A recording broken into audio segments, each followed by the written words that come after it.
Hi, everybody, and welcome to Room 9, the region's largest classroom. My name is Mrs. Brewer, and I am a third grade teacher at Gordon Bush Elementary School in the East St. Louis School District. And today I will be here teaching you a third grade math lesson.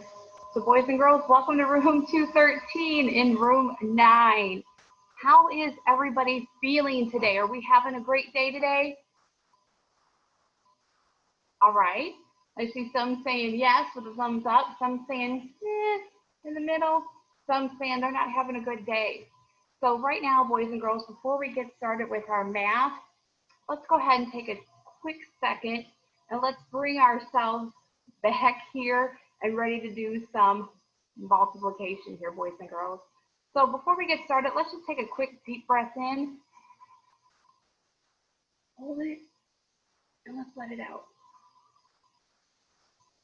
Go ahead and take another deep breath in, boys and girls. Hold it. And let's let it out, boys and girls.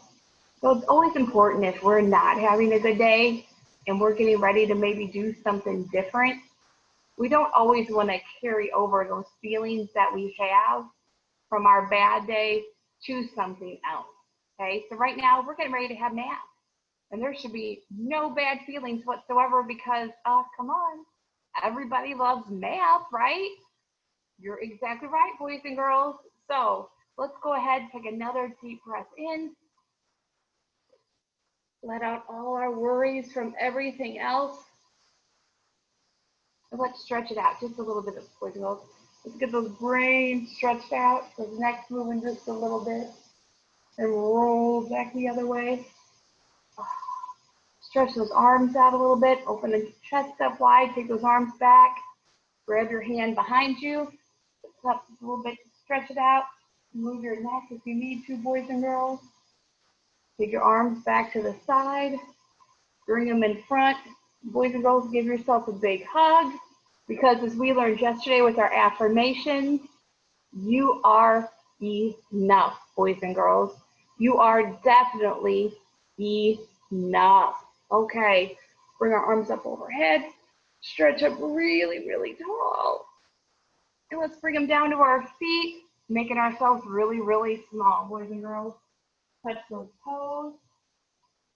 And as we come up, breathe, take a deep breath in, breathe in all the goodness that is math. Take a deep breath out, let all the bad stuff out, because boys and girls, we are here together, and that is most important to me today, that we are here together, boys and girls.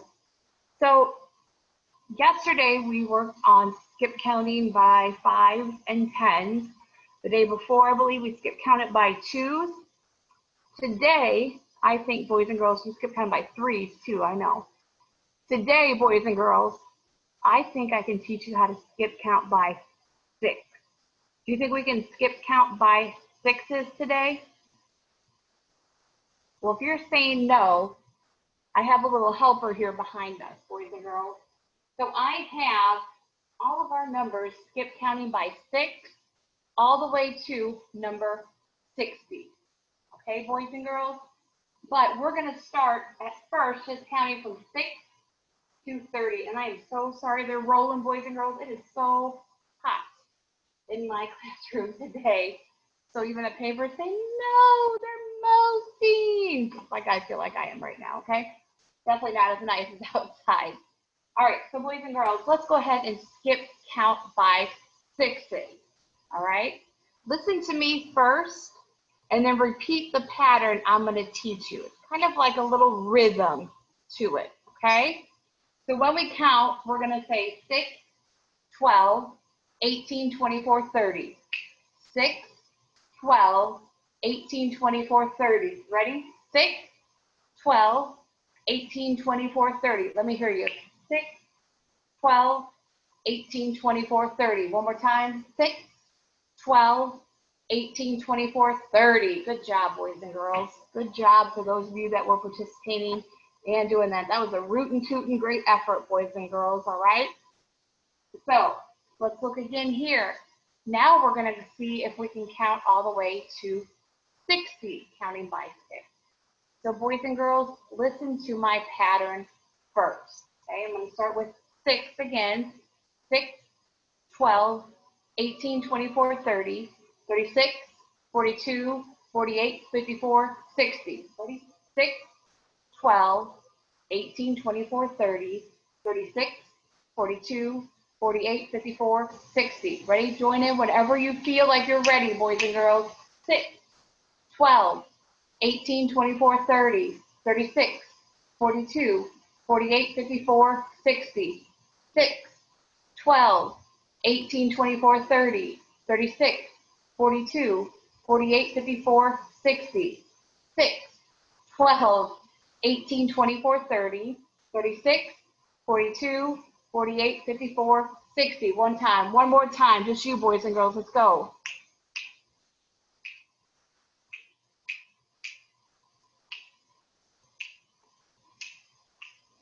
Ready? One more time. I lied. One more time. Ready?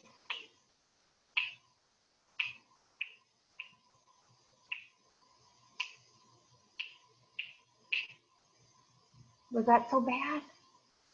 Shouldn't have been, should it? So get that in your head, boys and girls. So we just did what? You're right. We just skip counted.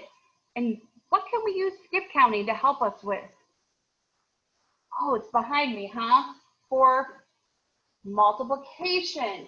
You are going to help me add a few things to my chart. And when I write a multiplication problem, what do I look at first? What is multiplication first?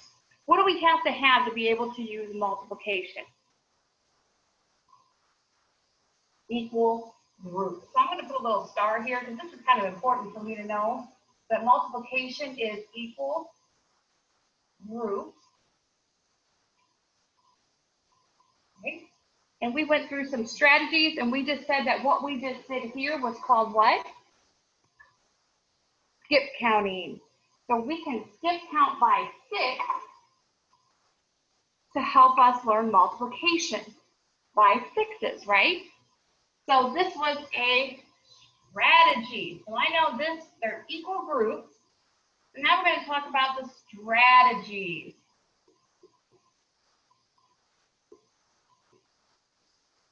All right.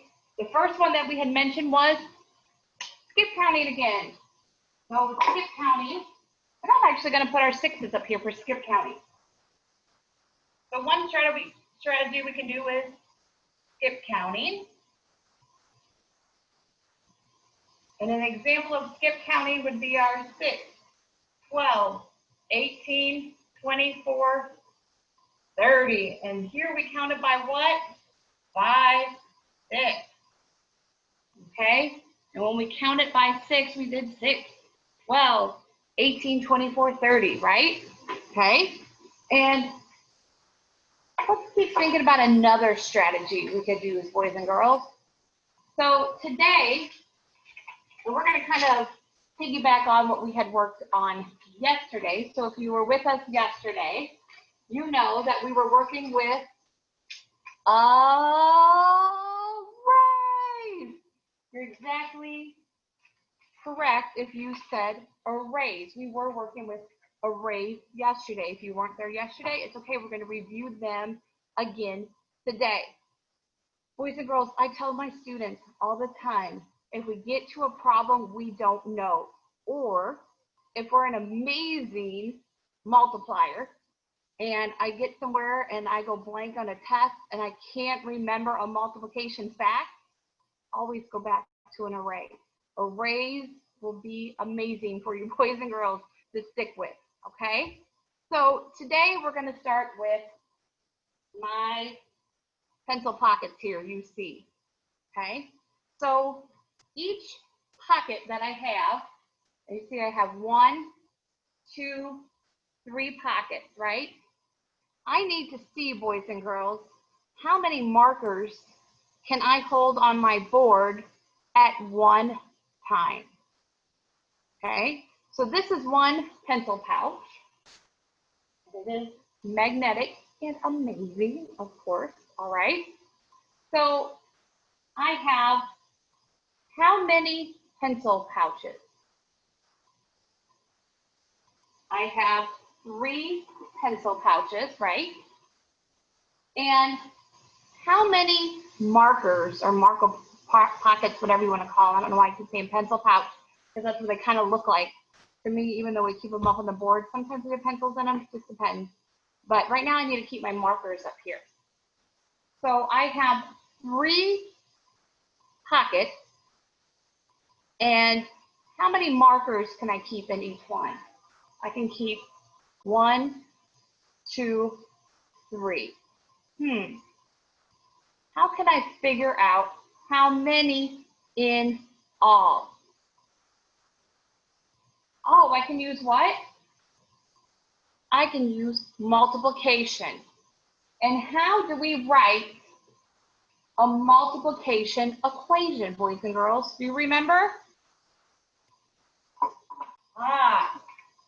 So for a multiplication equation, I am going to take the number, boys and girls, this is a symbol for number of group, times what? How many in each group?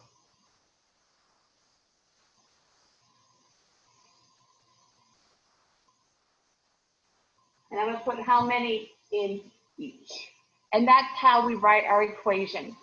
The number of groups times how many in each. So with my pencil pouches, how many pencil pouches do I have? Pockets, I keep calling them. Right, 3. And then how many markers fit in each one? Oh, 3. So I have 3 groups of how many? How many are in each group?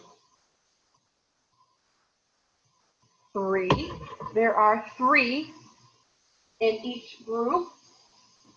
So I can write my multiplication equation like this. 3 groups of 3, or 3 times 3.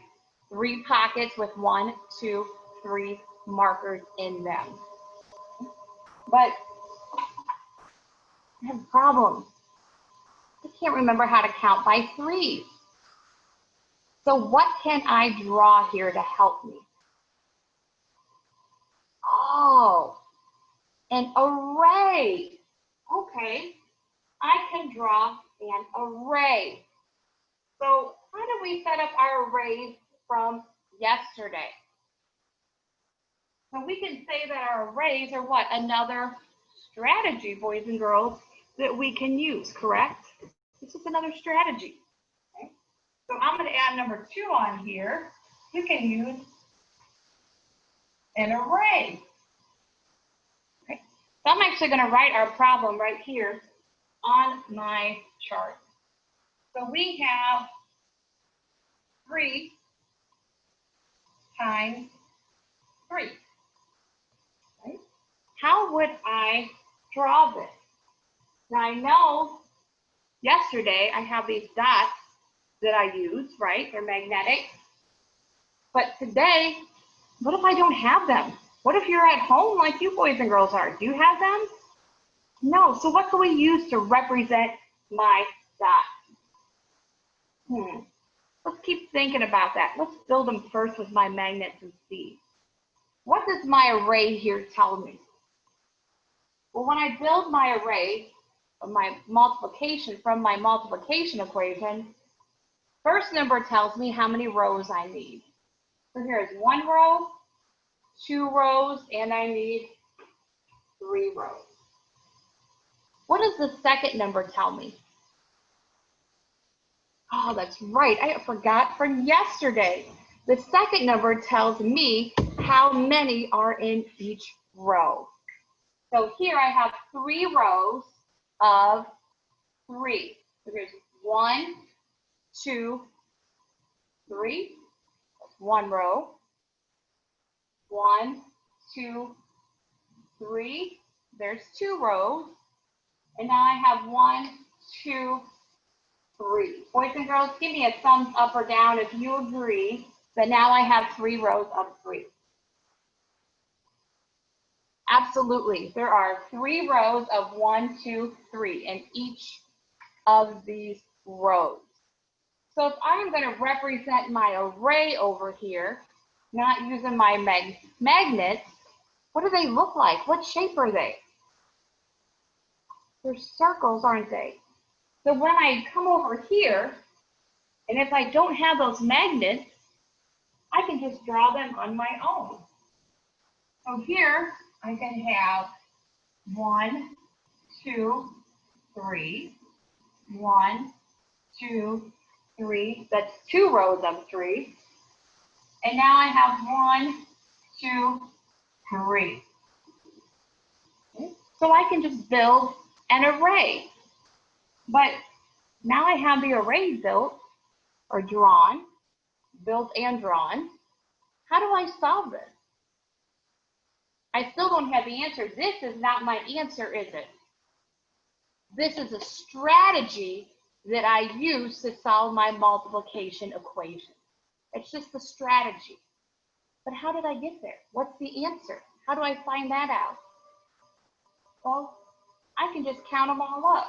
1, 2, 3, 4, 5, 6, 7, 8, 9. Or since I know how to count by my 3s, because I paid attention the other day with Mrs. Brewer, when we counted by 3s, I can count 3, 6, 9. Did I get the same answer? When I skip count it, I got 9. And when I counted all up, I also got 9. That was my answer. So it doesn't matter if you skip count by 3s or count them individually, 1, 2, 3, 4, 5, 6, our answer is still going to be 9. Okay? So how many markers can I hold at my board and my pocket? I can hold 9. 3 will fit into here. Look at this one here. I have 1, 2, 3 markers here. So I'm going to put my 3 markers in here. 1, 2, 3. Okay, so here's 3, 6. And then when I move over to my other pocket, I have 3 more markers. And I know that this pocket also will hold 3 markers as well.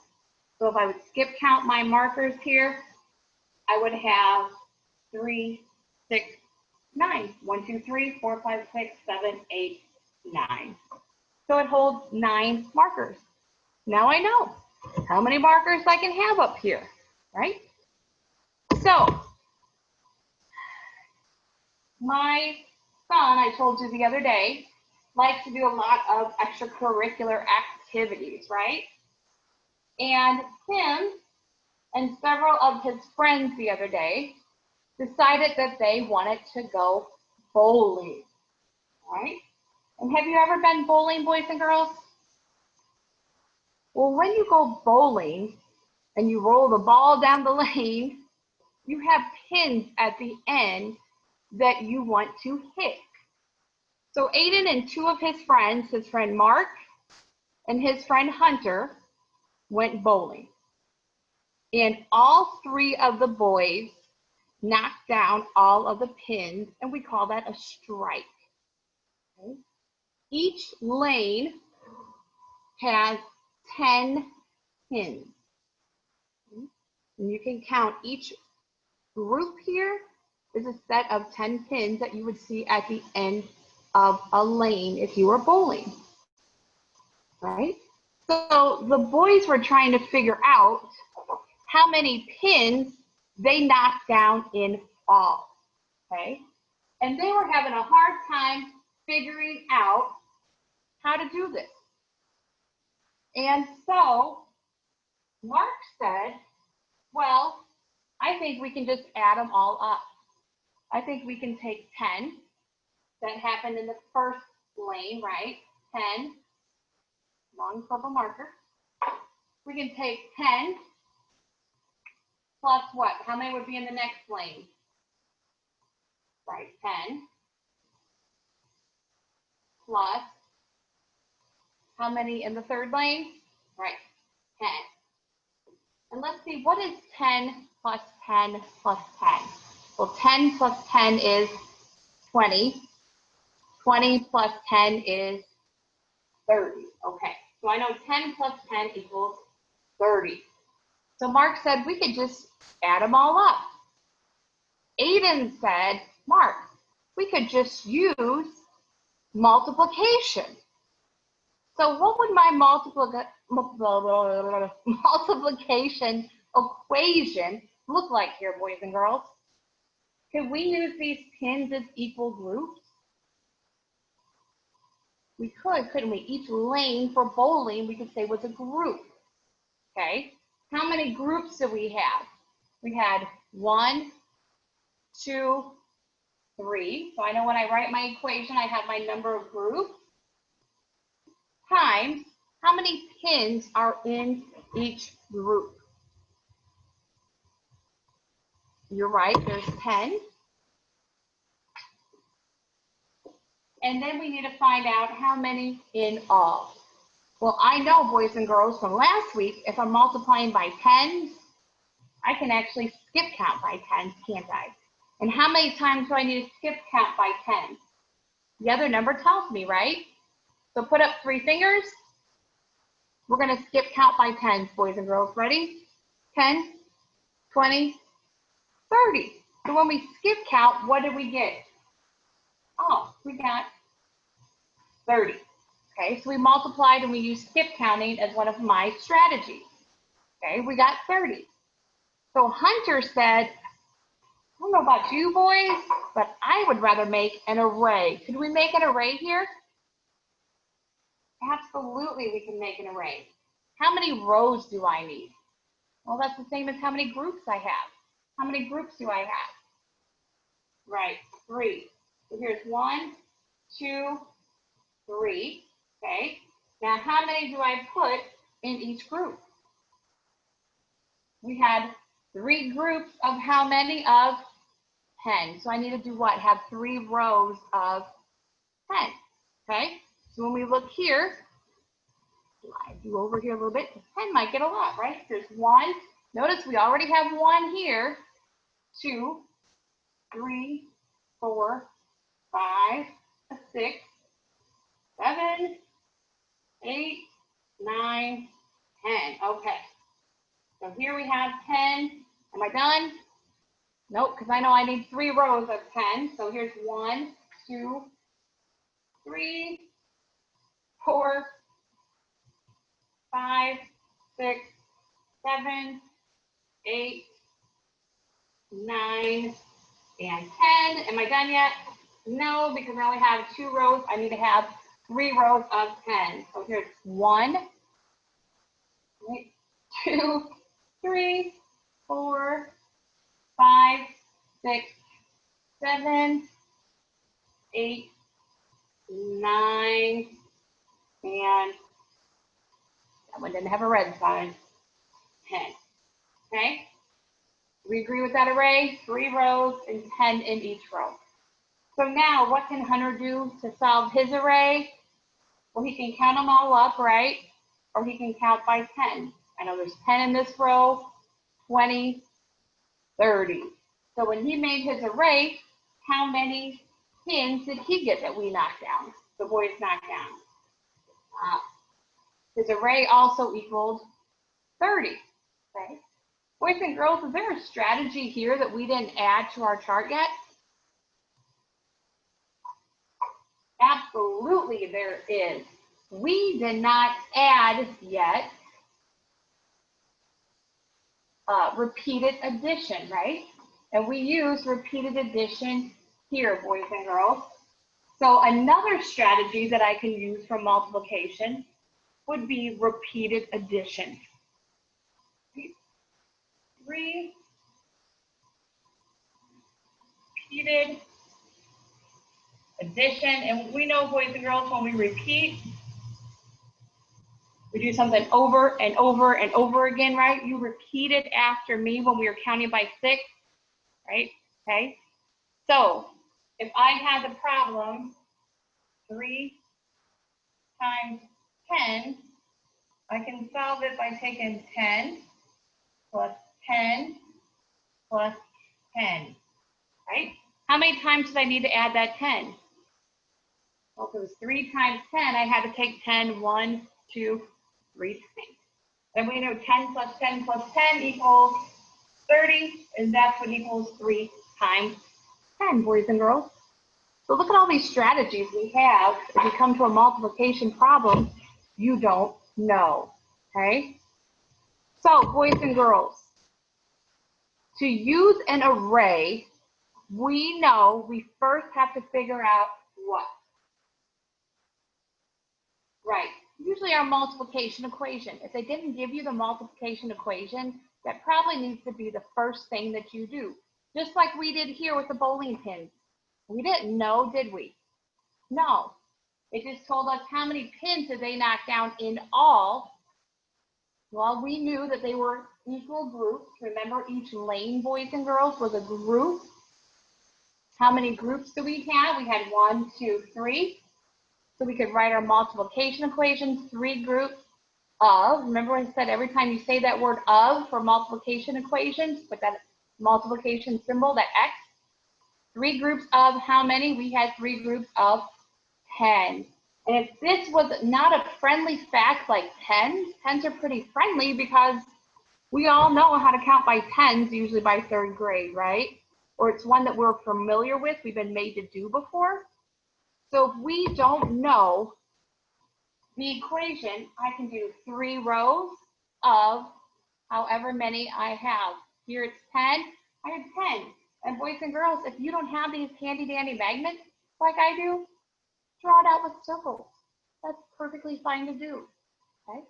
So tomorrow we're gonna meet right back here, same time, same place, and we're gonna put all of these strategies together to solve some multiplication problems, all right? So boys and girls, have a fabulous night, and I will see you back here tomorrow.